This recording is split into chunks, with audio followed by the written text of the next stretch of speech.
My question is that you said that you had the blood of our Lord examined by the Israelis. That's correct. What was their determination of that? Okay. Now, we won't be able to take second questions. I'm sorry if you're on your second one, please just step out. I love you, but we're running out of time. Real quickly, okay. Dried blood is dead blood. Everybody knows that, all right? They can test the blood of the pharaohs, the mummies of the pharaohs, all right? There's certain things they can do. They cannot get a chromosome count by any method I'm familiar with, all right? Things keep changing. I don't profess to know everything. However, there's no way I know that you can get a chromosome count out of dead blood. You can get a DNA and some other things, but not a chromosome count, all right? That's done by living white blood cells. Now then, first of all, in this analysis, I took the blood into a laboratory in Israel. I asked one of the people I work with in antiquities, where is a good laboratory that does reliable work? And they said, such and such, such and such. I took it. I just said, please examine this blood and tell me what you can tell me about it. All right? They said, well, look, we're going to reconstitute it. We're going to put it in normal saline and keep it at body temperature for 72 hours with gentle swirling. All right? That's their business. That's great. I said, now I want to be there when you check it out. They said, fine. So I was back. They checked it out. I said, now, they said it's human blood. We can tell that. They did whatever tests they need to do. And then I said, take some of the white blood cells and put them in a growth medium and keep them at body temperature for 48 hours. And they said, well, that'll do no good because it's dead blood. I said, would you please do that for me? And they said, okay, we'll do it. So anyway, I said, I want to be there when you take it out and examine it. So I was back there. They took it out, examined it under a microscope, and the one technician called the other one over there, and then they called the boss over there, and they were talking Hebrew a mile a minute there for a little bit, and they looked at me and they said, Mr. Wyatt, this human blood only has 24 chromosomes in it. Everybody else has 46. You see, 23 from your mother, 23 from your father, 22 autosomes from your mother, 22 autosomes from your father. You get an X from your mother, you may get an X or a Y from your father, all right? This blood had 23 chromosomes from the mother's side, one Y chromosome only. You see, a child could not have developed if they hadn't had the autosomes from the mother. So all of his physical characteristics were determined by his mother's side of the family, her autosomes. His maleness was determined by this one Y that came from a source, not a human male. Then they said, this blood is alive. And then they said, whose blood is this?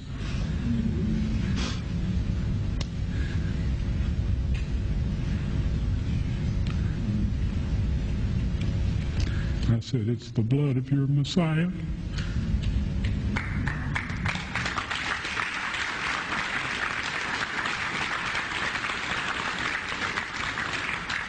And I assure you, those men's lives have changed. The blood of Christ is only dried out, folks. It's not dead.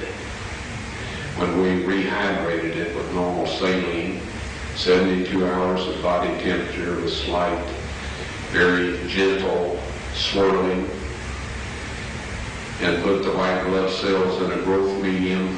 48 hours later, we did a chromosome count. I didn't. This was in Israel. It has 24 chromosomes only. All of us here have 46. Unless, there's a couple of genetic anomalies that make that different. But Christ received 23 from his mother and 1 Y, sex determining factor, from his father, who was not a human father. Because had he received that from a human father, it would have been accompanied by 22 autosomes.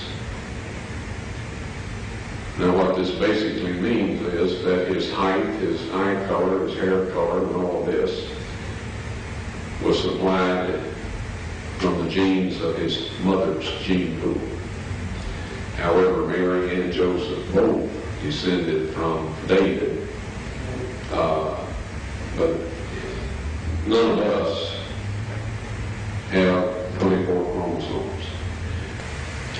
Well, they knew. And they told me before I asked them when I asked them to perform this investigation, that dried blood, you can't get a chromosome count on it because the white blood cells have to be alive and well in order to do that.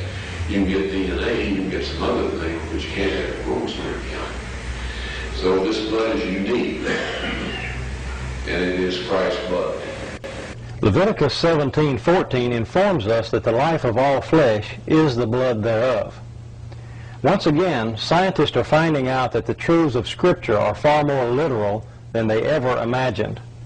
Tiny particles have been discovered in blood that are seemingly indestructible.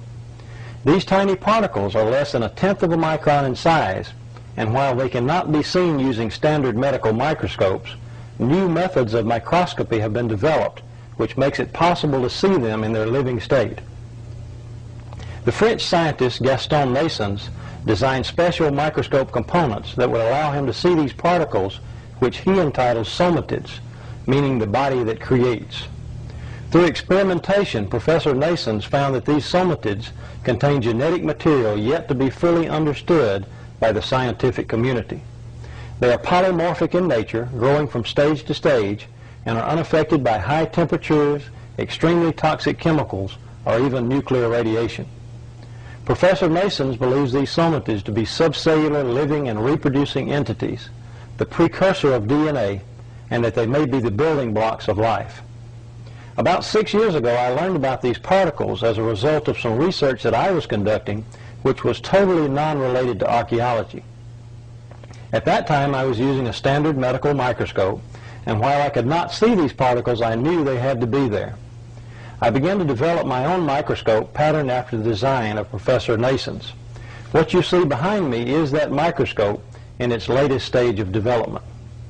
The microscope employs an extremely bright xenon or mercury light source, which can be combined with tungsten light. The light is directed across the microscopic specimen rather than on or through it in what is known as a dark field configuration. The light reflecting off the object is transmitted through the microscope and is magnified over 1,000 times. The image is then captured by a sensitive CCD camera and transmitted to a monitor for viewing at screen magnifications of up to 30,000x. Under these conditions, the tiny living particles can plainly be seen against a dark background. In 1996, my family and I made a trip to Nashville to visit the Wyatts. I brought along the microscope, which at that time was somewhat portable in its early stage of development, and set it up in the basement of the Wyatts' house. One evening, Mary Nell Wyatt asked me to take a look at some material from a burial cave to see if these tiny particles were present. Without my knowledge, one of the samples was actually the blood sample that Ron had taken from the Ark of the Covenant dig. The sample was placed under the microscope, and as the specimen began to come into focus, thousands of tiny particles, somatids if you will, became plainly visible.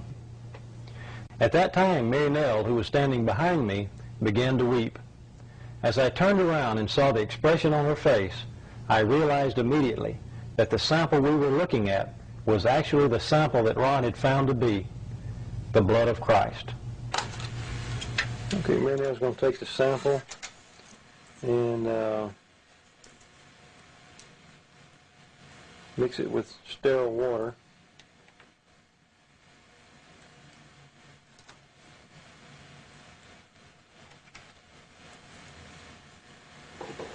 And a test tube there that we've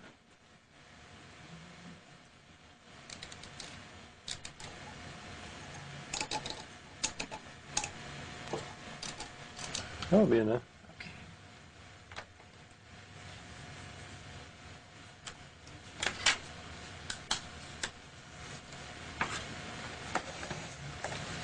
And she's going to take some sterile water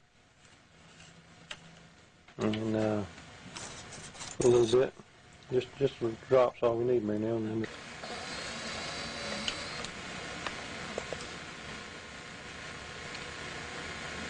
okay, so now that we've got the sample on the slide, we'll go ahead and focus into the sample and see what comes up on the screen here.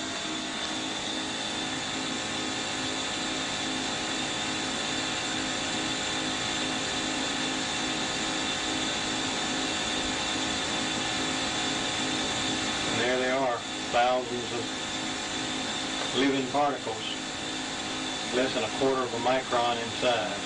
The spores are maybe a half micron, and but most of those little particles that you're looking at is 17,000 X, magnified on the screen 17,000 times. You know, in the Bible it tells us that the life is in the blood, and there's little living particles that most people are unaware that are there.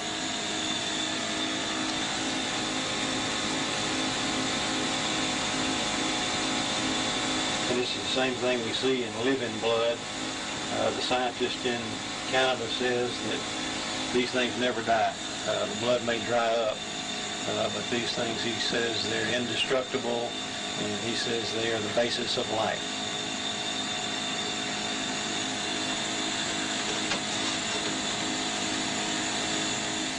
Now the mechanics of that, how it happened, is in Matthew chapter 27, verses 50 through 53. It says, when he had cried again, he died. The veil of the temple was rent in twain from top to bottom. Then the earth shook and the rocks were rent and the graves were opened. When the rocks rent, the cliff behind where Christ was being crucified split all the way down, right past the left side of the cross hole and down into the chamber where God had hidden the Ark of the Covenant some 600 years before. And when the centurions pierced Christ's spleen and probably the left ventricle of the heart, depending on how deep the thrust went, the blood and the platelets and serum gushed out and went down through that crack onto the Ark of the Covenant, 20 feet below, and fulfilled, ratified, if you please, the old and the new covenant. And at that moment, you and I were bought with a price, as was everyone else on this planet, if they will only take advantage of what was done for them. What Christ did was enough to redeem every man, woman, and child that has ever been born on planet Earth. The tragedy is that so few avail themselves of that wonderful gift. Now, the next morning, and this is in Matthew chapter 28, it says, the angel descended to roll back the stone, and there was a great earthquake. I believe that God closed the crack at that point in time because there's no evidence of any surface water, rain, or dirt, dust, anything else having fallen through that crack other than just the blood of Jesus. And there it remained for almost 2,000 years. But the ark was sitting there 600 years before the blood actually went on it. The chamber where I found the Ark of the Covenant has since been perfectly cleaned out. And the Ark of the Covenant, the table of showbread, the candlestick, the golden altar of incense, they're all set out as they were in the earthly temple, except that the Ark of the Covenant is setting against the 12-foot long and 18-foot wide or high. Yes, the tables and stone were found in the Ark of the Covenant. I removed them. with the assistance of 4 angels who lifted the mercy seat, which I would estimate weighs about 900 pounds of solid gold. And one of these angels told me to take the tables of stone out of there. He said God wants everyone to see those. And so I took them out, backed up, stood there, frozen in place, and I just can't describe my physical state or mental state or anything else. If I didn't have some physical evidence to prove it happened, I think I had a dream or something. But anyway, they're on a stone ledge right in the same chamber. That's where the angel put them after I handed them to him. I didn't know what to do with it. And I was told that these are to be presented with the blood evidence when the mark of the beast law is passed or enforced. Now, I know everybody wonders about what it is, the mark of the beast. You've heard all kinds of rumors, stories, and all of this. I'll tell you quick and simple. If you keep the 10 Commandments that God wrote upon those tables of stone, and about which he says in Psalms 89:34, those of you that are writing down text, you'll want this one. He says, my covenant will I not break, nor alter the thing that has gone out of my lips. He spoke the 10 Commandments from the mountaintop. He wrote them in stone, and he says, nothing will change. Right? If you keep that law, you will receive the seal of God. Soon there will be a set of man-made laws. These man-made laws will require that you break God's 10 Commandments.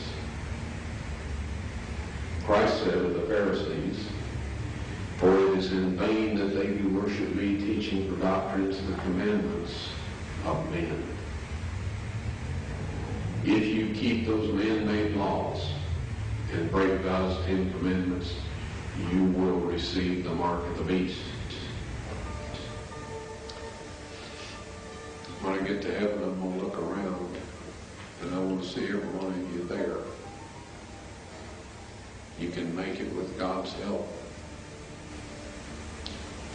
Please, don't let all of that go to waste. Please, take advantage of that wonderful opportunity.